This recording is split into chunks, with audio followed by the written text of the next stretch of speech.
Hi friends, my name is Aarti Agrawal और मैं Tata Mumbai marathon में पिछले 3 साल से फुल मैराथन के लिए पेसर रह चुकी हूँ। और अब जब रेस को 1 महीना ही बचा हुआ है तो मैं आपके साथ में कुछ इंपॉर्टेंट टिप्स शेयर करना चाहती हूँ। आई होप ये आपके काम आए और आपके रेस में जो भी आपकी टाइम टारगेट हो उसको अचीव करने में आपकी हेल्प करे। सबसे पहले हम स्टार्ट करते हैं ट्रेनिंग से। आपका मेजॉरिटी ऑफ द वॉल्यूम जो भी आपने मैराथन के लिए टारगेट किया होगा, आई एम श्योर आपने कंप्लीट कर दिया होगा। और अगर नहीं किया है तो आपकी जो भी लास्ट लॉन्ग रन है वो अगले संडे तक, जो कि 3 वीक पहले, मैराथन के 3 वीक पहले होता है, उस संडे को आप अपनी लॉन्ग रन ख़त्म कर लीजिए। लॉन्ग रन का डिस्टेंस क्या रखें वो इंडिविजुअली डिपेंड करता है, बट यूजुअली लोग 30 किलोमीटर से लेके 36 किलोमीटर का डिस्टेंस जो है अपनी लॉन्ग रन में कवर करते हैं। और उस लॉन्ग रन में इसकी पेस जो होती है वो इजी पेस होती है। अगर आप अपनी रेस पेस, आपकी जो भी मैराथन की पेस है, उसको टेस्ट करना चाहते हैं तो आप 60% ऑफ द डिस्टेंस जो भी आप उस दिन लॉन्ग रन करने वाले हैं उसका 60% ऑफ द डिस्टेंस आप रेस पेस पे कर सकते हैं। फॉर एग्जांपल, अगर आप 30 किलोमीटर्स कर रहे हैं तो around 18 kilometres of the 30 kilometres आप रेस पेस पे कर सकते हैं। उससे ज़्यादा अगर आप करने जाएंगे तो आपकी बॉडी जो है रेस डे तक रिकवर शायद नहीं करेगी, क्योंकि एफर्ट पूरे जाते हैं। मैराथन की ट्रेनिंग की रिकवरी में भी एफर्ट जाते हैं, इसीलिए हम 3 वीक्स का टेपर पीरियड रखते हैं from the marathon time, and ताकि बॉडी जब स्टार्ट लाइन पे खड़ी हो रेस डे पे तो फुली रिकवर हो। So that is about your training. आप अपने लिए आफ्टर द लॉन्ग रन जो बाकी के 3 वीक होंगे उसमें आप अपना वॉल्यूम स्लोली डिक्रीज़ कर दीजिए, कम कर दीजिए। और आपका फोकस जो रहना चाहिए वो रहना चाहिए स्पीड इंटरवल्स पे। तो आप स्पीड ट्रेनिंग के लिए आप शॉर्ट टेम्पोज कर सकते हैं 8 to 10 किलोमीटर्स के, जो आपकी 10K की पेस पे होगी, या slightly like around slightly less than 10 को पेस। तो आप टेम्पो पेस पे ट्रेनिंग कीजिए। आप अपने VO2 मैक्स ट्रेनिंग कर सकते हैं, आप इंटरवल्स कर सकते हैं, जैसे 400 मीटर्स कर सकते हैं repeats, 800 metre repeats, mile repeat कर सकते हैं। मैं एडवाइस करूँगी कि आप थोड़ा बहुत हिल ट्रेनिंग भी करें, क्योंकि एक सेक्शन है छोटा सा पेडर रोड का जहाँ पे हिल आती है, लेकिन वो सेक्शन थोड़ा सा टफ हो जाता है और कई बार लोगों की क्रैम्प जो आते हैं वो उसी सेक्शन में आते हैं, क्योंकि हिल ट्रेनिंग बिल्कुल नहीं होती है, पूरा फ्लैट सेक्शन किया होता है।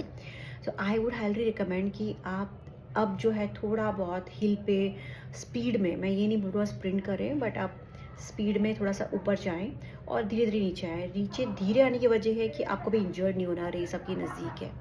तो ये बात आपको ध्यान रखनी है कि आपका जो फोकस है, आपकी लॉन्ग रन जो होगी अगले संडे, उसके बाद जो बचे हुए 3 वीक है उसका फोकस होगा स्पीड और आपकी टेम्पो पे, VO2 मैक्स इंक्रीमेंट पे।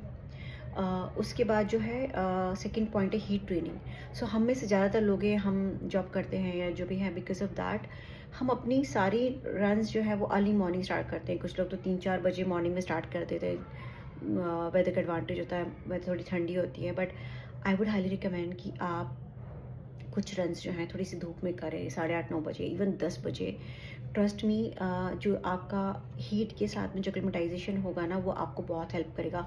स्पेशली जो पीपल मुंबई से नहीं हैं, जो मॉर्निंग में ठंडी में ट्रेन करते हैं, उनके लिए वो थोड़ा सा टफ हो जाता है, क्योंकि मुंबई में ह्यूमिडिटी तो होती ही है और हीट भी होती है। Like I was talking to someone from Bangalore and they were like, oh my God, how do you train at 9? I said it's only 26 degree, but 26 degree is comfortable for me but may not be for a person living in a colder region। तो आपको कोशिश ये करनी है कि थोड़े थोड़े run जो हैं आप 8:30-9 बजे, 10 बजे, अगर पॉसिबल है तो 11-12 बजे भी आप थोड़ा सा रन करें। पूरा स्लॉग ना करते हैं, बट मे बी लाइक 8-10 के, या अपनी लॉन्ग रन ही आप थोड़ा सा लेट स्टार्ट करें ताकि वो ख़त्म होते होते 8:30-9 बज जाए, तो आपको थोड़ी सी धूप मिल जाए। तो दैट्स हीट ट्रेनिंग। उसके बाद में एक बहुत इंपॉर्टेंट पॉइंट है कि इतनी अच्छी सारी हमने ट्रेनिंग की होती है तो बॉडी में फुल एनर्जी होती है, एकदम जोश से भरे हुए होते हैं। तो हमारा मन करता है कि हम अपनी ना स्पीड को टेस्ट करें, वो इंजन को टेस्ट करना बोलते हैं, वो हमारा मन करता है कि थोड़ा सा हम देखें कितना अच्छा भाग पा रहे हैं, क्या हम कर पाएंगे। उस चक्कर में या तो हम क्या कर लेते हैं, कोई रेस साइन अप कर लेते हैं 10K की, 21K की रेस के पहले, या फिर कई बार हम ट्रेनिंग में ही बहुत स्पीड में भाग लेते हैं। तो उससे दो चीज़ें होती है, एक जैसा कि मैंने कहा, कई बार रिकवरी कुछ लोगों की स्लो होती है, कुछ लोगों की फास्ट होती है, बट आप रिस्क नहीं लेना चाहेंगे रेस के पहले, राइट? अगर आपकी ए रेस है तो बिल्कुल नहीं लेना चाहेंगे। दूसरा जो है कि आप जब हम जब इंजरीज जो हमें होते हैं ना, वो हमेशा जब बहुत स्पीड पे भागते जाते हैं तभी होते हैं। स्लो भागने पे नहीं होता है। आराम से जब भाग रहे हैं तो हमारा लैंडिंग वगैरह थोड़ा सा परफेक्ट होता है, बट जब स्पीड में भाग रहे हैं तो काफ़ी इम्पैक्टफुल होता है, तो उसमें इंजरीज होने के चांसेस ज़्यादा होते हैं। तो I would highly recommend again, no racing before the race. Okay, आप ट्रस्ट मी अच्छा ही करेंगे अगर आप हेल्दी फिट बॉडी के साथ स्टार्ट लाइन पे खड़े होंगे, तो यूल डू बेटर। उसके बाद आता है स्ट्रेंथ, एंड स्ट्रेंथ में जो है यूजुअली रेस के 2 वीक पहले तक आप अपनी स्ट्रेंथ ट्रेनिंग कर सकते हैं, ठीक है। 2 वीक पहले आप स्ट्रेंथ ट्रेनिंग अपनी बंद कर दीजिए। आप फोकस तो जो अगले 1.5-2 वीक है आप उसमें अपने कोर पे, अपने ग्लूट्स पे फोकस कीजिए, हिप मोबिलिटी पे फोकस कीजिए। Ensure you do lot of mobility workout morning में, इवनिंग में। आप 5-10 मिनट अपने निकाल के थोड़ा सा मोबिलिटी फोकस कीजिए, कोर पे फोकस कीजिए, it's gonna help you in the race. और ग्लूट मोबिलिटी पे फोकस कीजिए, ऑनलाइन यूट्यूब वीडियोस आपको मिल जाएंगे तो उससे फोकस कीजिए। इसके अलावा आप एक चीज़ जो और आप कर सकते हैं वो है ब्रीदिंग। तो रात को जब आप सो रहे हैं, सोने से पहले आप एक 5-7 मिनट अपने लिए निकाल लीजिए ब्रीदिंग फोकस करने के लिए। तो ब्रीदिंग एक्सरसाइज में मतलब आप स्लोली इनहेल कर रहे हैं, स्लोली एक्सहेल कर रहे हैं, आप वो कर सकते हैं। आप कोई भी प्राणायाम कर सकते हैं, आप उसमें स्क्वायर ब्रीदिंग कर सकते हैं, जिसमें कि लाइक 7 सेकेंड्स आप ले रहे हैं, सेकेंड होल्ड कर रहे हैं, स्लोली रिलीज कर रहे हैं, फिर उसको होल्ड कर रहे हैं। So there are different ways of breathing, you can check it online again, but try to get some time for yourself for breathing and focusing on your breathing. It's going to help you, it's going to calm your mind down. जो race के पहले की जो anxiety होती है ना, उसके साथ डील करने का ये बेस्ट तरीका। और ये आप रेस के 2 दिन पहले नहीं कर सकते, अगर आपके पास भी 1 महीना है तो आप ये चीज़ें कर सकते हैं। उसके बाद आता है न्यूट्रिशन। अब से लेके रेस डे तक आप अपने खाने पीने पे ध्यान दीजिए। कोई जंक वगैरह, कोई ऐसी चीज़ ना खाएं जिससे कि आप बीमार पड़ सकते हैं, आपका पेट ख़राब हो सकता है, या वायरल वगैरह ठंडी चीज़ें जो मतलब जो भी आपको सूट नहीं करे, आपको लगे कि बाहर का खाने से आप प्रॉब्लम हो सकती है, क्योंकि इससे एक तो आपकी ट्रेनिंग इम्पैक्ट हो जाएगी, आपकी इम्यूनिटी वीक हो जाएगी, और दूसरा जब वो कोई भी हेल्थ इश्यूज़ होते हैं तो हमारा रेस के पहले अगर वो होता है तो हमारा सा थोड़ा सा कॉन्फिडेंस हिल जाता है कि अरे यार ये हो गया था तो मेरा पता नहीं क्या होगा। सो कॉन्फिडेंस नहीं हिलना चाहिए, ठीक है, क्योंकि races marathons are also equally important. Like the mental your mental status important. तो आप कोई भी स्ट्रेस नहीं लेना चाहेंगे, राइट। सो ध्यान रखें कि बाहर का कुछ उल्टा सीधा ना खाएं, थोड़ा सा कंट्रोल रखें अपने आप पे। उसके अलावा अपने डाइट में आप इंक्लूड कर सकते हैं जैसे कोकोनट वाटर, जिनको कोकोनट वाटर सूट करता है आप वो डेली आप ले लीजिए। अगर हो सके तो 10-11 बजे, जब ज़्यादा ठंड नहीं होती, हल्की सी धूप होती है, आप उस वक्त ले लीजिए फ्रेश कोकोनट वाटर। मुझे क्रैम्पिंग के इशू, जब से मैंने कोकोनट वाटर इंट्रोड्यूस किया है अपने न्यूट्रिशन में, तब से मुझे क्रैम्पिंग इश्यूज़ नहीं हो रहे। I hope it works for you as well, it's something you can try. Okay, so coconut water आप यूज़ कर सकते हैं। उसके अलावा आप बीटरूट यूज़ कर सकते हैं। बीटरूट आप खाना शुरू कीजिए, अभी से रेस डे तक आपका हीमोग्लोबिन लेवल बढ़ जाएगा।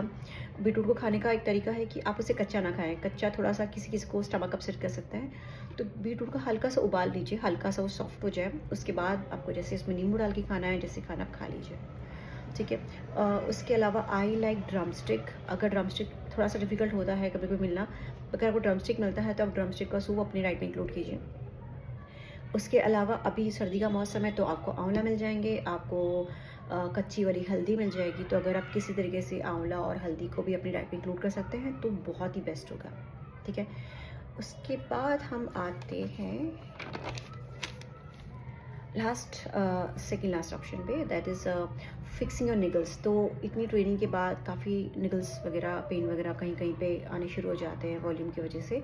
तो कोशिश कीजिए कि आप उन पेन एरियाज़ को रेस के पहले ही फिक्स कर दें, क्योंकि रेस में जब हम एक्चुअल रेस करें वो आपको प्रॉब्लम दे सकते हैं। तो उसके लिए आप डीप रो टिश्यू मसाज करा सकते हैं। अगर आपने पहले कराई हुई है, आप कंफर्टेबल हैं, किसी अच्छी स्पोर्ट्स मसाज सेंटर में अगर आप करा सकते हैं तो कराइए, नहीं कराइए तो डोंट ट्राई इट। आप अपने हाथ से भी हल्के हल्के हाथों से उन एरियाज़ को मसाज कर सकते हैं। You can do little bit of foam rolling, and maybe can also go to physio for those, they give you some therapies to help you get rid of those pains. So but idea is like जो भी आप करें, आप उन pens पे focus करें, उन्हें fix कर दें रेस के पहले, ताकि आप मेंटली और फिजिकली फिट स्टार्ट लाइन पे खड़े हों। Last and very important, is rehearsing whatever you're going to do on the race day. So you have a long day, long race, long run pending. आप जो भी race day पे पहनने वाले हैं, जो भी रेस डे पे आप खाने वाले हैं, आपका ब्रेकफास्ट, अगर आपने रात को सोने से पहले अगर आप मैग्नीशियम या मेलाटोनिन टैबलेट्स या जो भी आप लेने की सोच रहे हैं, वो आप इसी लॉन्ग रन के पहले ट्राई कर लीजिए। आप क्या ब्रेकफास्ट में खाने वाले हैं वो आप पहले से प्लान कर लीजिए, ताकि आप इस लॉन्ग रन में ट्राई कर सकें। आप क्या पहनने वाले हैं, आपके शॉर्ट्स, आपकी टी शर्ट, स्लीव्स, जो भी कंप्रेशन जो भी आप पहनने वाले हैं, आप अपने हाथ में बॉटल कैरी करेंगे या आप अपना हाथ खाली रखेंगे। आप जेल कितने इंटरवल्स पे लेंगे, आप कौन से इलेक्ट्रोलाइट लेंगे, कितने इंटरवल्स पे लेंगे, वो सारी चीज़ें आपको अभी इसी लॉन्ग रन में ट्राई करनी है। तो और इस लॉन्ग रन में ट्राई करनी है, और उसके बाद भी एक जो अगला संडे होगा उसमें आप आई गेस आप यूल बी डूइंग लाइक 20-21 के लॉन्ग रन की अगली वाली, which is the 2 weeks before the race day. तो आप उसमें भी ट्राई कर सकते हैं, but make sure you try. तो जो गलतियाँ होनी हैं वो अब होंगी और रेस डे पे नहीं होंगी, ठीक है। तो हमारी कोशिश ये करनी है कि हमें जो भी पॉसिबल इश्यूज़ हम रेस डे पे फेस कर सकते हैं, उसकी हमें लिस्ट बनानी है, उन्हें लिख देना है, और उनका सोल्यूशन क्या है वो हमें इसी लॉन्ग रन में प्रैक्टिस करना है, ठीक है। And most importantly start visualising the route. तो अगर मुंबई से हैं तो आपके लिए आसान है, आप वहाँ जाके रन कर सकते हैं। अगर आप बाहर से हैं तो वो वीडियोस देखिए, काफ़ी सारे लोगों ने काफ़ी सारे वीडियोस रूट के बना के डाले हुए हैं, आप उससे रूट विजुअलाइज कर सकते हैं। आप 32 पे जब पैडल रोड आता है तब लोगों को तकलीफ़ होती है, तो वो एक सेक्शन है, आप अपने माइंड में विजुअलाइज कर सकते हैं कि अच्छा अगर मुझे प्रॉब्लम हुई तो मैं अपने आप को क्या कहूँगा या क्या कहूँगी, मेरा मंत्रा क्या होगा when I am having cramp और when I am having difficulty, what is that I'm going to do to motivate myself to keep moving, and how will I feel at the finish line, मैं medal लेते कैसे photo खिंचाऊँगी, and all of that just to make you happy and motivated for the race.